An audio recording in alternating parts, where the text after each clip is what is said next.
Guy who knows Arsenal as a club. His name is Mikel Arteta. They got him finally in December. He learned the Guardiola system for 3 years.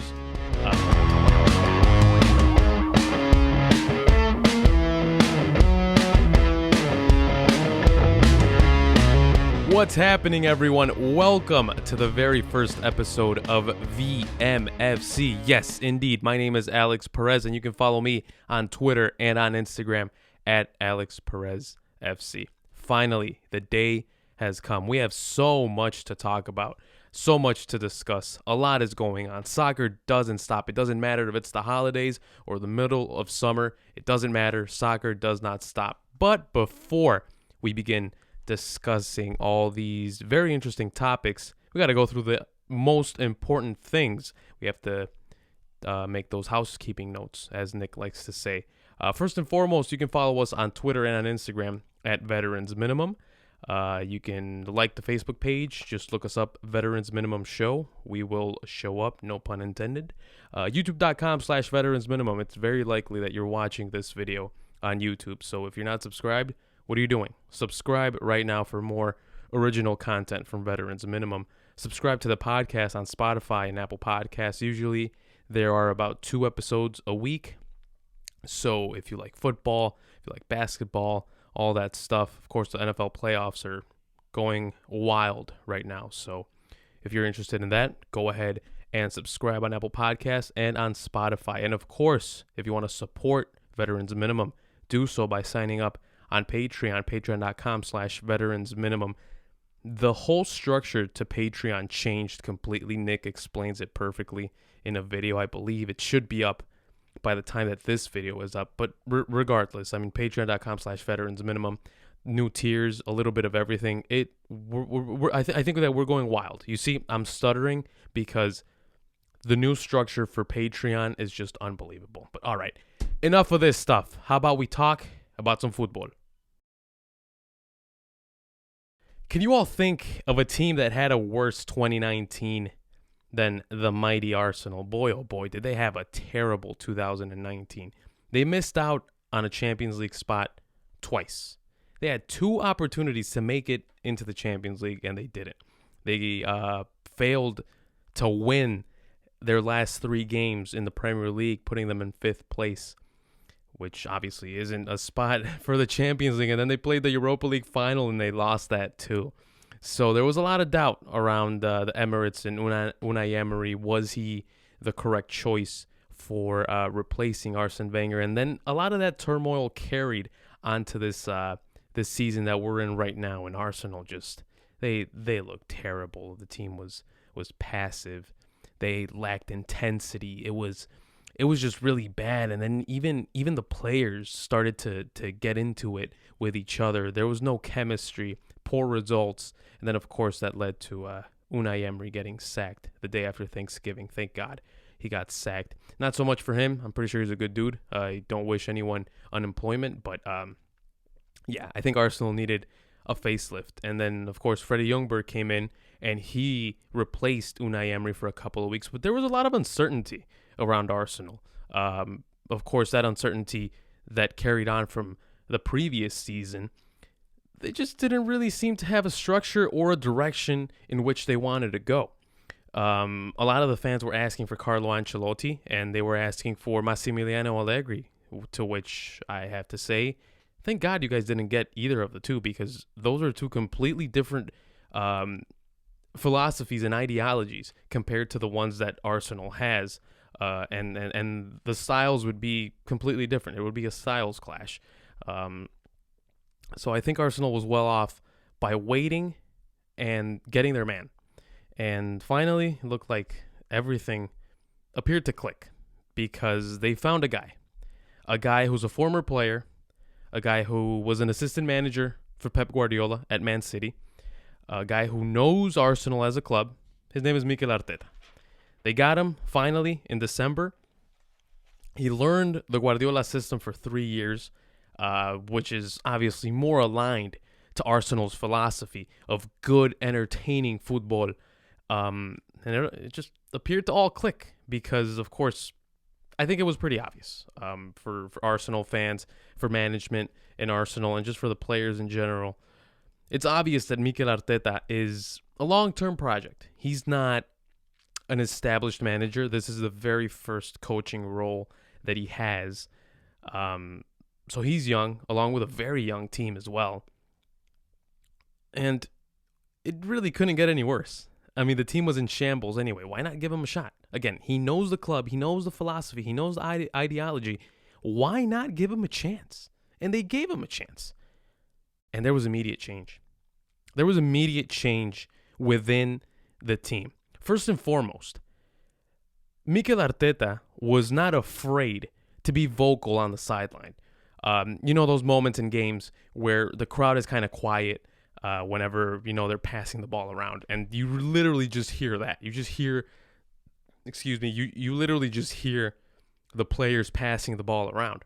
Well, in that Bournemouth-Arsenal game on Boxing Day, you would hear the passing of the ball, and then you would hear Mikel Arteta screaming like, "Oh, come on, Mesut, more pressure," or he would yell at Aubameyang or something like that. So he was vocal, intense on the sideline. Translate it to the pitch, because the team was much more intense.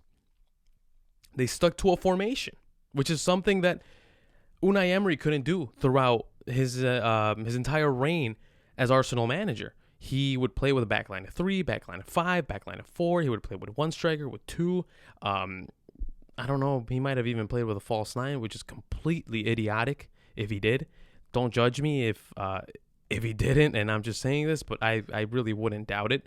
Of course, Mikel Arteta stuck to that 4-2-3-1. And something that sticks out like a sore thumb, Mesut Ozil became a regular. He started all 4 games so far at the time that I'm recording this. He has started all 4 games that Mikel Arteta has managed. So it's clear that he wants Mesut Ozil to be his link between the midfield and the attack. And again, the 4-2-3-1 has been a constant throughout the entirety of these 4 games that Mikel Arteta has managed. And of course, some of the players have returned to their natural positions. Speaking of Mesut Ozil, he's been playing behind the strikers, number 10.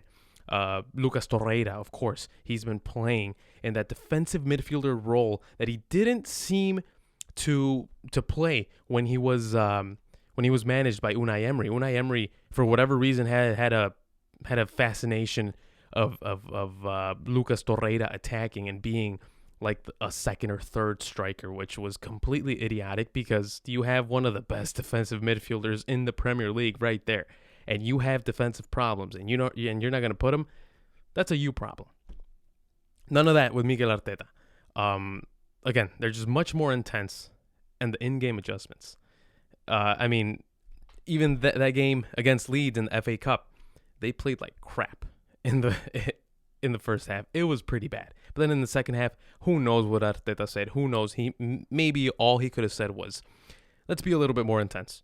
Let's get faster to the ball. Let's get all the rebounds, and let's make sure that we impose our will at home." And they did. So, in-game adjustments at halftime. Great coaches do that, not just in soccer, in any sport really. Great coaches will make adjustments in-game or at halftime. But there's still some flaws with Arsenal. It sounds like it's all flowers and roses, and it's not all that pretty. It's really not, because just taking a look at this Arsenal team and watching 3 full games, they have this tendency to play good for only 45 minutes. They play pretty bad usually in the second half, but in the first half they play good. In that FA Cup game, it was the complete opposite. But still, I think it's kind of worrying that they can only play good for 45 minutes. I don't know, a little bit concerning, but I'm pretty sure as time goes on and as these players get adapted to this system, this will completely be a non-factor. And then, of course, 2 of the biggest liabilities that Arsenal has, both defensively. We're talking about David Luiz and Matteo Guendouzi. Sure, David Luiz has been playing actually pretty well in these last couple of games. He's being the leader in that back line, so maybe this criticism doesn't apply to now, But back when, at the beginning of the season, he was an agent for Chelsea playing in an Arsenal jersey. He was playing terrible. And even now, he gets out of position a lot. But that's just in his nature. I guess you have to know what you're getting yourself into. But yeah, and then Matteo Guendouzi. I'm not saying he's a bad player. He's not. He's really not. But he has a temper issue. And it's kind of funny because you just see him. You see him having some sort of breakdown in the middle of a game. You know, he doesn't get a tackle or someone dribbles past him and, you know, he goes back and he like tries to break their ankle or something like that. So he needs to control that temper. It wouldn't be a bad idea. It really wouldn't be a bad idea if they send him off somewhere on a loan for a year, make those mistakes in like in the championship or somewhere in Spain with like a mid-table team or something like that. Go make your mistakes over there, then come back when you got all of those mistakes and all of those anger those anger issues out of your system. Arsenal does need a little bit more talent. Let's be honest. We're in the middle of the January transfer window. They need to bring in some defenders, whether it's Upamecano, whether it's Rafa Varane, or even Jerome Boateng for a year, maybe. It would have been an incredible signing in 2014. But right now, I don't think it would be a great signing. But still, they need help regardless. Defensively, this team needs help. And if they do get that help, hot take, if they do get that help, I think that Arsenal could be a top 4 team even this season, let alone next season. Next season, I'm pretty sure they will be a top 4 team. But this season, if they get that defensive help, I am pretty sure this team can scratch and claw for a Champions League spot through the Premier League. If they can't, then, you know, whatever. Just get it through the Europa League. I think it could be a little bit easier if you try to get it through the Europa League. But I think that this team will play Champions League within these next couple of seasons. Arsenal fans, you have a world-class manager. His name is Mikel Arteta. You probably have him for cheap because he's not asking for much. So wages free up on the coaching side. You can bring in some good players. It's looking good, Arsenal fans. It's looking very good. I'd be excited, cautiously, but I'd still be excited. I'll get you a little bit more excited. I think that Arsenal wins the Champions League this decade. They could win it in 2023 or 2029, but I think that they are going to win a Champions League in this decade. Baby steps, Arsenal fans. Baby steps. All right, now on to the Spanish Super Cup. Speaking of facelifts, they saw a very big facelift, but this is like a facelift gone wrong. Because if you guys recall, the Spanish Super Cup and every Super Cup that's played in the big five or whatever, big four European leagues is usually a one-off, and they play it during the preseason. It is the winner of that nation's league against the winner of that nation's cup. That same season, they face off like in August or in July or something like that, and then the winner is the quote-unquote super champion, I guess. I mean, I don't know. It's really just a preseason tournament, and it's a one-off. But in Spain, even last year, they changed it from first and second leg. It used to be 2 games to a one-off, which was good. But they played it in Morocco, which is weird. But whatever. I mean, it's not too far from Spain. But this year, listen to this. This year, they changed it to a mini 4-team tournament. And it's supposed to be played in Saudi Arabia. By the time that you guys are watching this, one of the games has already been played, and we are waiting for the second one. These are the 4 teams that are going to be participating in this mini Spanish Super Cup tournament. It is Barcelona, La Liga champ, Valencia, the Copa del Rey champ, Atletico de Madrid, the runners-up in La Liga, and then Real Madrid, 3rd place in La Liga. Two things that absolutely bother me about this this very bad change, unnecessary change. First and foremost, why the hell are you playing this in the middle of the season? It's January. Why are you traveling to Saudi Arabia in the middle of the season? It makes no sense. These guys are tired. They're very tired. Most of them, like Lionel Messi, for example. Lionel Messi, he's had to travel to like 3 different countries in like a week. It doesn't make any sense. Why would you play it there in the middle of the season? It doesn't make any sense. And then my second problem, not just when it's going to be played, but where it's going to be played. Saudi Arabia. Why? Why would you want to play this tournament in Saudi? I mean, it's kind of stupid. I say it out loud and I know the answer. We all know it. I'm not going to say it, but we all know it. We all know why they're playing. But it just doesn't make any sense. Logistically, it doesn't make any sense. Barcelona played a game in Barcelona this past weekend. Now they have to go to Saudi Arabia. And if they win, that's another game to the calendar. Away from home. Why? These guys, think about it. Excuse me. If you win the Champions League, your domestic league and your domestic cup, you're at about 70 games in a season. That's a lot of games. 70 games from September to May or to early June. That's a lot of games. And the Spanish Federation is like, you know what? You know what would make a lot of sense? Let's add 2 more games to this. Right in the dead center of the season. Yeah, that's perfect. That'll make everyone happy. It'll make the Saudis very happy because they get to see Lionel Messi, probably at like 60%, but they get to see him.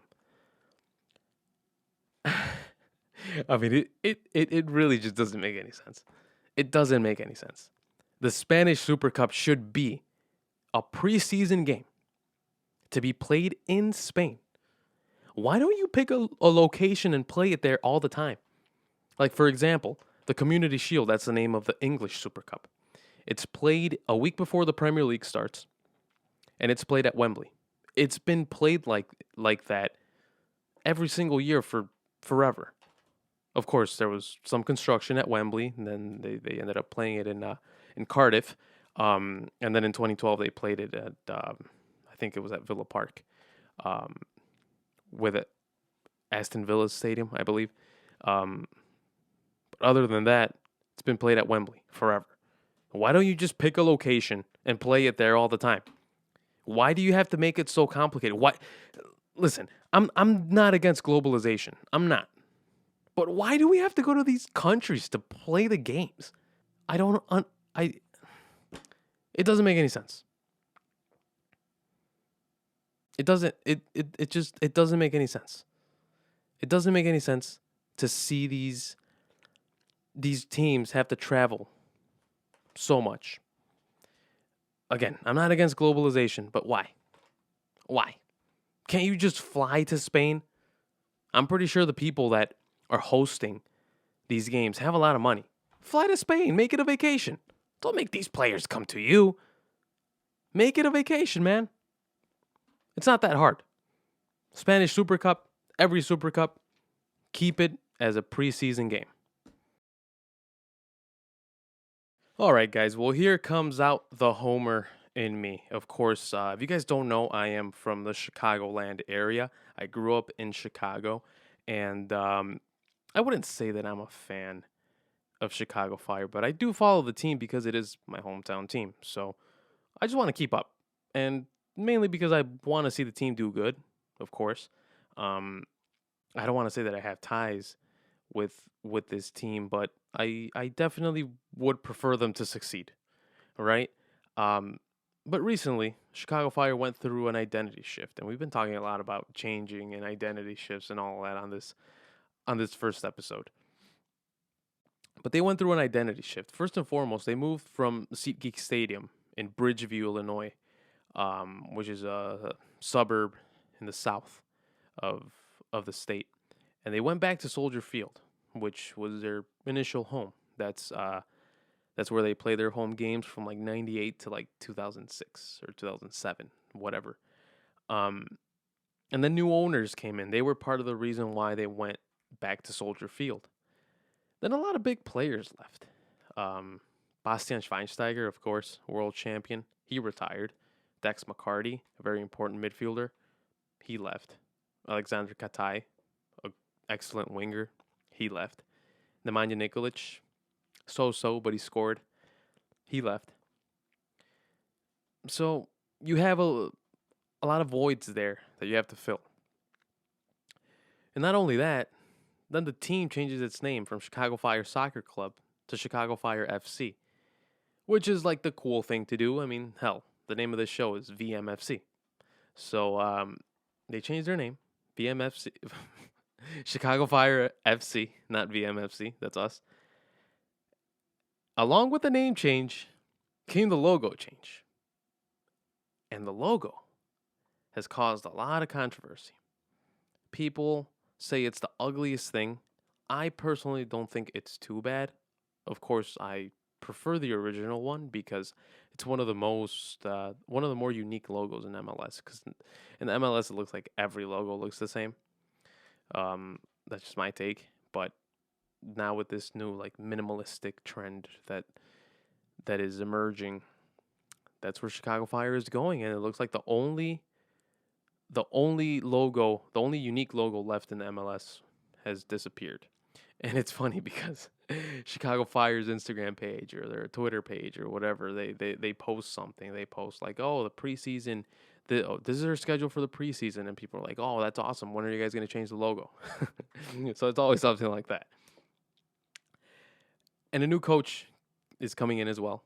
The name escapes off the top of my head.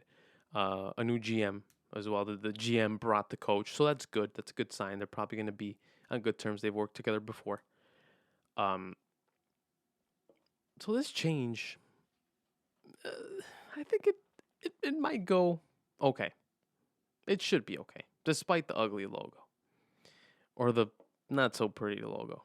I don't think it's ugly. It's just not very pretty. Despite the ugly logo or the logo change, despite all the change, I think Chicago Fire will be okay. Everything will be all right. Let's just be patient. Just be very patient, because even if the big signings don't come to Chicago, there was rumors that Chicharito, Javier Hernandez, was going to play for Chicago Fire. There was rumors that Andres Guardado was going to play for Chicago Fire. None of that has happened. It doesn't look like any signing is going to happen. It doesn't look like any big player wants to play for Chicago Fire. They're like, oh, the city's cool, but yeah, I don't think I want to play for you guys. I mean, I guess. But it's not all bad, because even if those guys decide not to play for the Fire, well, guess what? You have opportunity to let the youngsters grow. Give them some exposure. Let them play. Let them play in the home opener against Atlanta. Let them play in Seattle against Seattle. Let them play against LAFC. Why not? If these guys don't want to come, well then let's make our own crop of players. Why not? Just let these players grow. Let them get exposure. Why not? The opportunity is right there. It's literally right there. Why not take it? This is also a great opportunity for Djordje Mihailovic to show up and show off, because he was benched a lot last season for whatever reason.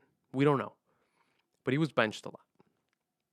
And if you guys are from Chicago, you know that there was a bit of a controversy because everyone wanted Djordje to play, and Djordje just didn't get any minutes. And whenever he would get minutes, he would make a difference.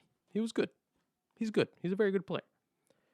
He can become the star of the team. He has all the makings of becoming the star of Chicago Fire, because not only is he a great player, not only is he talented, but he's a hometown kid. I mean, LeBron James was a star in Cleveland, of course, because he's a phenomenal athlete and a great basketball player, an all-time great basketball player. But he was also a star because he's from Ohio, so that helped.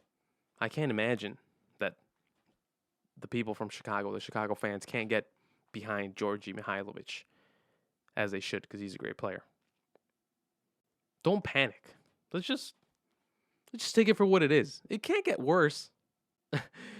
I mean, this team hasn't made the playoffs in like 2 years, and they've only last decade they made the playoffs like once or twice maybe. It can't get any worse. Just be patient. Be patient. Don't panic. Just, you see, I'm moving this all over the place. Don't panic. Be patient, Fire fans. Despite the ugly logo. All right, ladies and gentlemen, and that will do it for the very first episode of VMFC. I've been your host, Alex Perez, at Alex Perez FC. You can follow me on Twitter and on Instagram. Let's see what else I want to plug. Of course, Patreon, YouTube, youtube.com/Veterans Minimum, Spotify. Follow us on Twitter, Instagram, Facebook at Veterans Minimum. Subscribe again to the YouTube channel. These are going to be weekly, so this is the first episode. Let me know if you want me to talk about a certain topic, or if you guys have any questions or whatever. Just please let us know on social media if you have any topics or if you have any questions, whatever the case may be, or if you have any feedback, if you want me to add something, whatever. I am open to suggestions. If they're good suggestions. If it's like, oh, you should have 2 girls, 1 to each side. No, that's not going to happen. All right? Be a little bit realistic, please. And yeah, if you guys are wondering, this is my room. This is my room. I don't have any other space. We're working on something, but I don't have any other space to record in right now. So this is my room. The bed is literally right behind the camera. I'm not going to show you guys because that's kind of weird. But yeah, this is the beauty of this, because of this shot, actually, because you guys have no idea that I'm not wearing any shoes and I'm not wearing any socks. So I love it. It's awesome. All right, ladies and gentlemen, thank you so much. Thank you so much for listening to this very first episode of VMFC. We will meet again next Wednesday. When? Next Wednesday. There we go. Next Wednesday. Take care, everyone. Goodbye.